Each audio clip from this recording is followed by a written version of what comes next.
앞에 이 새벽에 나의 마음을 열게 하여 주심을 감사합니다. 하나님, 주님이 아니면 우리는 아버지 한 치 앞도 알 수 없고 살아갈 수 없습니다. 오늘 아버지는 우리가 주님과 함께 동행하는 믿음의 삶을 살아갈 수 있도록 말씀으로 우리를 기경하여 주시고 만나 주시고, 아버지 하나님, 주님의 능력의 역사하심을 통하여서 성령께서 우리 안에 새롭게 하여 주시옵소서. 감사하고 예수님의 이름으로 간절히 기도드리옵나이다. 오늘 시편 119편을 마무리하는데요, 오늘 161절부터 176절 말씀입니다. 161절 끝절까지 176절인데요, 말씀은 161절부터 168절까지만 읽고 말씀 쫓아가겠습니다. 시편 119편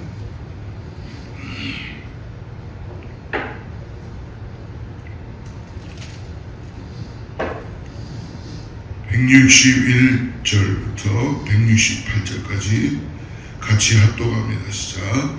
고관들이 거짓으로 나를 비박하거나 나의 마음은 주의 말씀만 경외하나이다. 사람들이 많은 달치구를 얻은 것처럼 나는 주의 말씀을 즐거워하나이다. 나는 거짓을 미워하며 싫어하고 주의 율법을 사랑하나이다. 주의 의로운 규례들로 말미암아 내가 하루 7번씩 주를 찬양하나이다. 주의 법을 사랑하는 자에게는 큰 평안이 있으니 그들에게 장애물이 없으리로다. 내가 주의 법도들과 증거들을 지켰사오니 나의 모든 행위가 주 앞에 있음이니이다. 내 영혼이 주의 증거들을 지켰사오며 내가 이를 지극히 사랑하나이다. 내가 주의 법도들과 증거들을 지켰사오니 나의 모든 행위가 주 앞에 있음이니이다. 아멘. 요즘 우리 대한민국을 봐도 그렇고 우리 살고 있는 미국도 그렇고 정치적으로나 모든 면에서 너무나 혼란스러운 것 같아요. 왜 그럴까? 여러 가지 이유가 있겠죠. 근데 사람들이 너무 뻔뻔해진 거예요. 그 죄를 짓고도 당연히 내가 이랬으니까 뭐 어떠냐 하는 식으로 권력만 가지면 되는 거고, 그냥 그렇게 내가 살아가면 되는.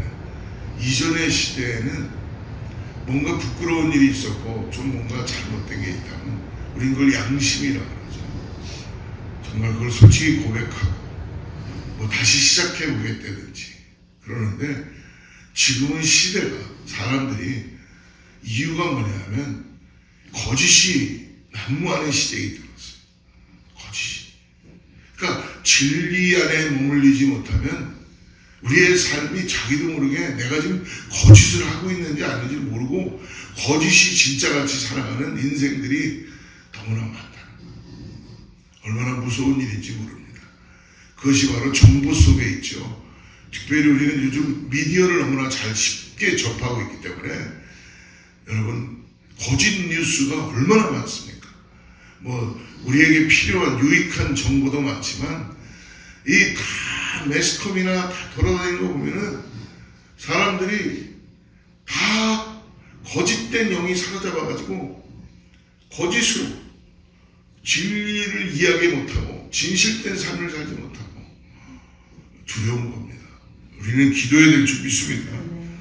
여러분, 특히 이 그리스도인들은 그러므로 세상의 기준에 맞춰서 살면 안 돼요. 뭐의 기준에 맞춰야 됩니까? 하나님의 기준, 말씀의 기준에 맞춰서 살라고 자꾸 자기 자신을 쳐서 복종시켜야 돼요. 그러니까 세상의 그 정보와 세상의 어떤 기준에 쫓아가다 보면 거짓된 영에 사로잡혀서 내가 지금 거짓인지 아닌지 그렇게 살아가는 인생들이 되는 거예요. 그러니까 판단이 없는 거죠. 판단이 없는 거예요. 여러분, 간절히 우리 사랑하는 제1의 모든 성도님들, 특히 특히 직분을 받았다는 분들은 하나님 말씀 중심으로 삶을 잘 판단하고 성도들을 잘 같이 어울리며 그리스도 앞으로 나가는 은혜가 있길 축복합니다. 그냥 같지 않은 세상 그 거짓된 뉴스들을 가지고 하루 종일 이야기하고 그렇게 하지 말고 하나님 말씀을 한 자리라도 더 내가 어떻게 하나님 말씀을 쫓아갈까 생각하는 게 우리가 이 땅에서 살아가는 일인 줄을 믿습니다. 이 같은 혼란함 속에서도 오늘 이 마지막 본문의 시인은 163절에 이렇게 얘기하죠. 나는 거짓을 미워하며 싫어하고 주 율법을 사랑한다. 이게 우리의 고백이길 바랍니다. 여러분 거짓된 영 여러분 잘 모르죠. 그래서 악한 마귀 사단이 거짓에 그걸로 가라박혀 가면을 쓰고 있잖아요. 사람들은 그걸 모릅니다.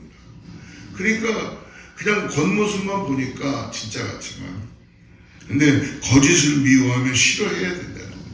그렇다면 전제 조건이 뭐예요? 거짓을 좋아할 수 있고 그리고 싫어하지 않을 수 있다는 거죠. 그런데 어떻게 할 때 그러냐? 주의 율법을 사랑해야 돼요.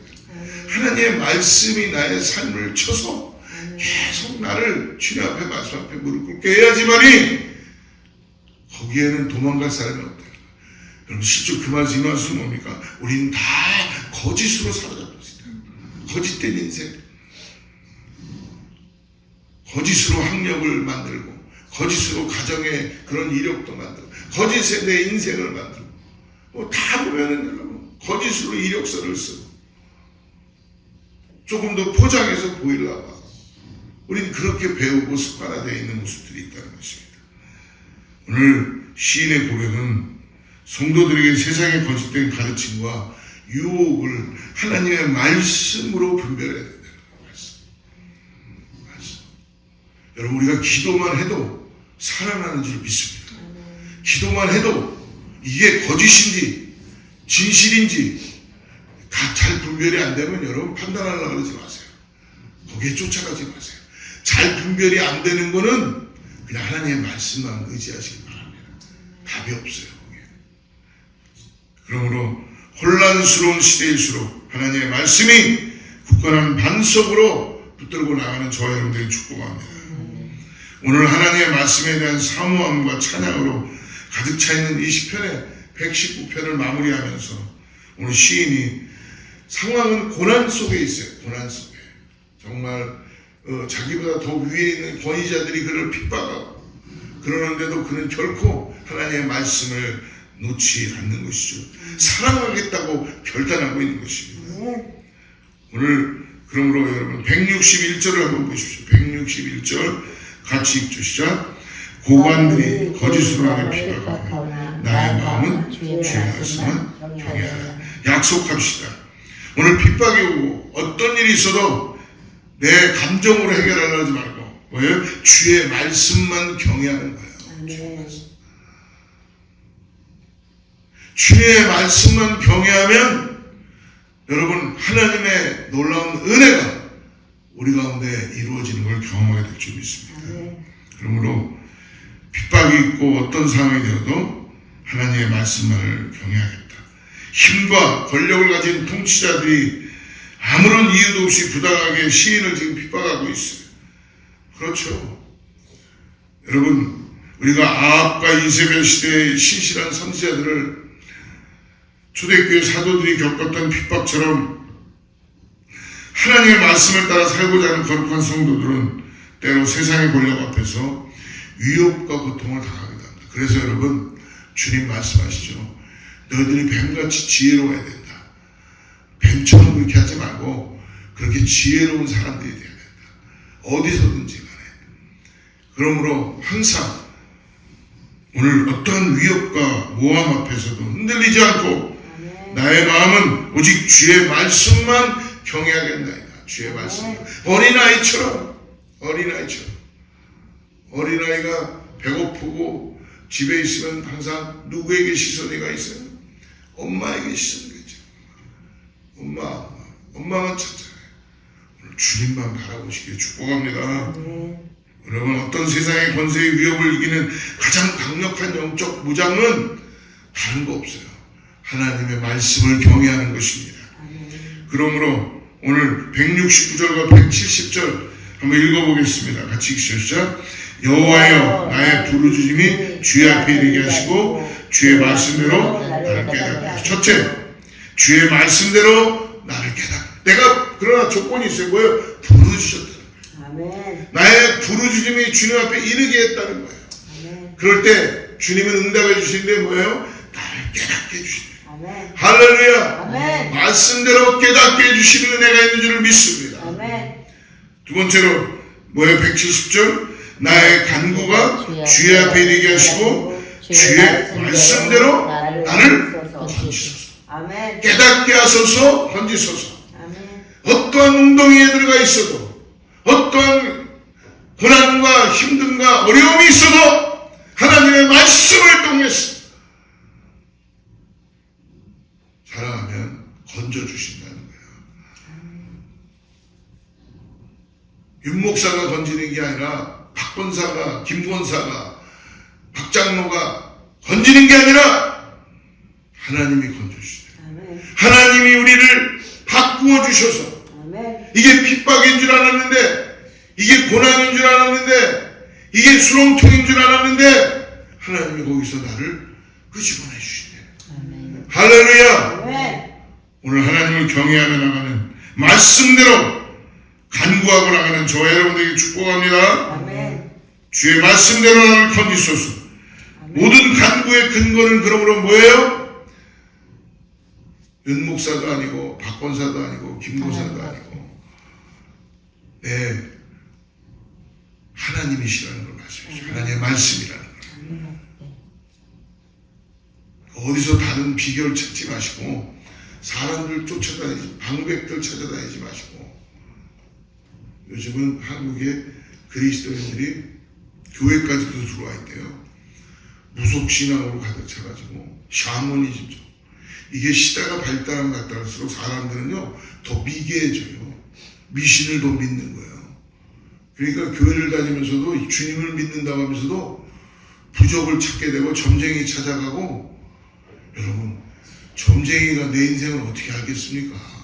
그냥 나를 현혹시키는 거지. 내 인생을 내가 알라고 점쟁이 찾아다니지 말고, 괜히 사람 찾아다니지 말고 하나님의 말씀 앞에 나의 삶을 드리십시오. 아멘. 간구하세요. 아멘.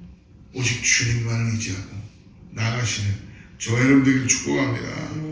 사랑하는 성도 여러분, 오늘 어떤 어려움이 있어도 우리의 마음이 무너지고 정신이 혼미해진다고 하더라도 우리가 문제를 어떻게 해결해야 되는지, 그것은 오직 하나님의 말씀 앞에 우리를 부르짖고 하나님의 말씀이 우리를 깨닫게 해주시고 우리를 건져주시다. 그것을 경험하시는 우리 성도님들 되기를 축복합니다. 그걸 경험한 사람은요 알아요. 그래서 더 이상 속지 않으려고 그래요. 사랑하는 성도 여러분, 오늘 시편 110편의 마지막 이 노래는 고난 중에도 말씀을 경외하고 사랑하면 그 말씀의 능력으로 살아온 한 신실한 신앙인의 파노라마 같은 그런 스토리입니다. 저와 여러분의 스토리예요. 하나님을 향한. 그러므로 하나님의 말씀은 부당한 핍박 속에서도 우리의 삶의 중심을 잡아주는 마치 망망대해에 떠가는 돛담배의 돛과 같아요. 돛이 여러분 없으면 그 배는 나갈 수 없습니다. 그러나 망망대해에서도 광야에서도 하나님의 말씀은 우리에게 돛과 같은 역할을 합니다. 바람이 불면 나가게 해주시고 또 서야 될 때는 서게 해주시고 하나님께서 우리를 말씀으로 인도해 주시는 가운데 나아가는 저와 여러분 되기를 축복합니다. 오늘 그러므로 우리도 시인과 같이 하나님의 말씀의 능력을 삶으로 경험하고 마음을 다해 말씀을 사랑하며 그 말씀에 따라 기도하고 찬양하며 시작하시기를 주로 축복합니다. 오늘 이 시인이 고백한 게 뭐예요? 하루에 자기는 하나님 앞에 7번씩 찬양한다. 7수는 완전수예요. 7번만 찬양했겠어요. 그러니까 뭐예요? 나의 삶을 다해서. 아멘. 잘 때도 찬양, 못 때도 찬양. 아멘. 저는 우리 교회의 찬양팀들이 정말 하나님을 경외하고 하나님께서 나를 건지시고 하나님의 말씀을 따라 나를 깨닫게 하는 이걸 통해서 찬양이 주님을 찬양한다는 것, 이런 은혜가 있는 저와 여러분들을 축복합니다. 주님, 이렇게 우리 고백합시다. 마지막 순간까지 주님 저를 찾아 주시옵소서. 주님 오늘 저를 붙들어 주시옵소서. 주님만이 저를 건질 수 있습니다. 주님만이 저를 깨닫게 해줄 수 있습니다. 주님, 오늘 두려움 가운데 우리가 무엇을 전전긍긍하지 않게 해주시고 기도하고 말씀에 따라서 오늘 주님이 주시는 그 지혜와 은혜로 나가는 귀한 성도님들 다 되기를 축복합니다. 기도합니다. 거룩하신 하나님 아버지 감사합니다. 오늘 새벽에 우리에게 주신 말씀처럼 세상의 핍박과 거짓 속에서도 오직 주의 말씀만을 경외하며 참된 기쁨과 평안을 얻게 하옵소서. 아버지 거짓의 영에 사로잡지 않도록 오늘 깨어서 진리 앞에 아버지 하나님 주님의 말씀 앞에 경외함으로 나아갈 수 있도록 부르짖게 하여 주시고 깨닫게 하여 주시옵소서. 연약하여 길 잃은 양과 같을지라도 친히 찾아와 주시기를 주님 간절히 간구합니다. 오늘도 말씀의 능력으로 오늘 하루도 우리 사랑하는 성도님들이 다 승리하게 하여 주시고 우리 삶의 등불이 되게 하여 주시옵소서. 거룩하신 예수님의 이름으로 간절히 기도드리옵나이다.